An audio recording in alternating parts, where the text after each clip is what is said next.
So how does he survive? From 2017 to 2026, the total project investment was said to be around 58 million RMB. Only 14 million RMB came from outside funding.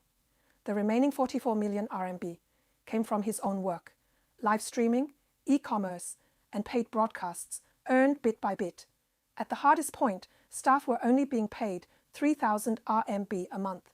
Even Chinese national team player Wu Lei quietly donated money. Dong Lu once said, "Only if I have traffic, I can afford to support these kids." And one thing he has never allowed is for these kids to only dominate weak opponents at home.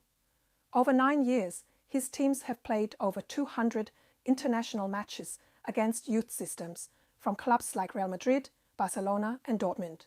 Lose and find the gap, win and build belief. Because in his words, what Chinese football lacks isn't just technique. It's the courage to go head-to-head with the strong. And now look at the results. From this so-called circus came Li Haoyan, who on June 3, 2026, officially signed with Barcelona's La Masia U15, becoming the first Chinese player in La Masia's 46-year history. It also produced Wang Xiang, the first Chinese player in Red Star Belgrade U19 history. And in China's 2026 U17 national youth squad, 11 players came from Dong Lu's football boy system. More than half the core team. Think about that. A so-called outsider. No license, no official system, no giant training base, rejected by the establishment for 9 years. And yet from the ruins, he built an oasis.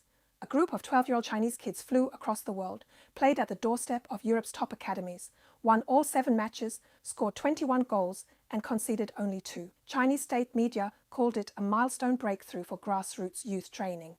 And maybe the most moving part of all, in that final penalty moment, the kid who did those backflips wasn't thinking, "Don't miss." He was thinking, "I want to win. This is not a circus. This is what it looks like when a dream becomes real." If this story moved you, share it with more friends. Follow for more Chinese stories.